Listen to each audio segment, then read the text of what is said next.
Adultery destroys lives. It tears apart families, it ruins relationships, and it separates children from their parents. Now, most people agree, adultery is wrong and very little good comes of it. So we should toss all the cheaters in the slammer, right? Well, no. In lots of cases, we tolerate morally wrong and harmful actions like cheating rather than putting people in prison for it. But why? If we don't punish cheaters, aren't we endorsing their behavior? Libertarians stand behind live and let live as an important political value. And live and let live is just another way of saying be tolerant of others. You don't have to agree with them. You can even condemn them. But you have to respect their right to make their own decisions as long as it's not infringing on your or someone else's rights. So why shouldn't immoral behaviors have legal consequences? Why should we put up with adultery, even as we privately denounce it? Now, even if most people wouldn't phrase it this way, it's because most of us acknowledge that prison sentences are often an inappropriate and an unjust way of dealing with social ills. We should only resort to the law when our rights are violated. This is a major idea in libertarian thought. And one of the more seminal early philosophers to talk about it was a British guy named John Locke. John Locke wrote his Letter Concerning Toleration in the late 17th century. In it, he argues for religious toleration.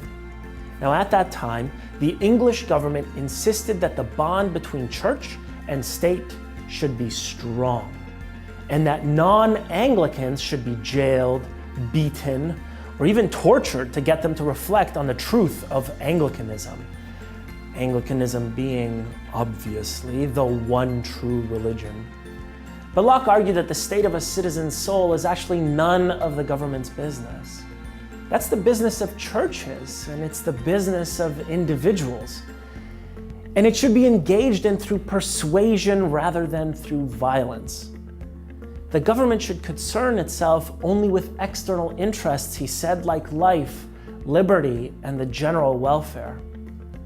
Now, the government should tolerate non-Anglicans, even if non-Anglicans are obviously wrong about the path to our spiritual salvation. To tolerate a religion or a behavior, that's not the same thing as accepting or endorsing that religion or that behavior. And toleration isn't just limited to government and the law. It matters in private life, in our culture, and even in education. So for example, there's increasing pressure in the media and on college campuses not to tolerate speech that may be offensive or hurtful. But libertarians think it is important to allow even the most controversial ideas to be expressed. Now, partly that's because they don't think I should be free to shut you up, or vice versa. And partly because bad ideas often lose out to better ideas in a fair contest. But also, and again partly, who's going to be in charge of sorting the bad ideas from the good ones and shutting up only the people with the bad ideas? Politicians? Yeah, no thanks. It was once controversial to advocate ending slavery or women having the right to vote.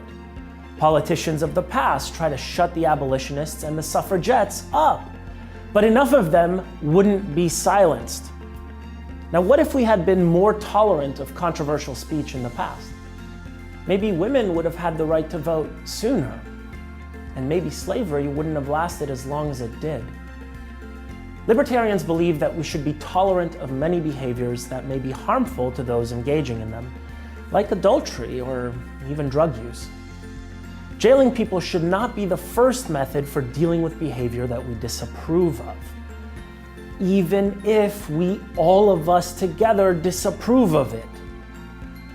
Libertarians also think that controversial ideas should be tolerated because often the good ones win out over the bad ones. Can you think of a single politician that you would trust to pick the good ideas from the bad ones? How about this one?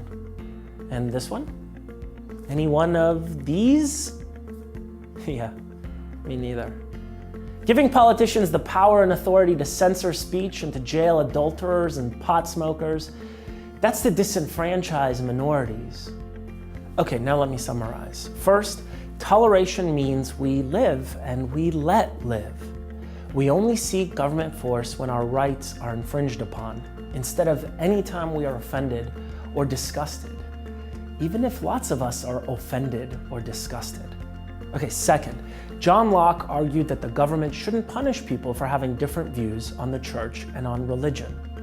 And then finally, toleration allows for ideas and opinions about society to compete. And often, the better ideas, they win out.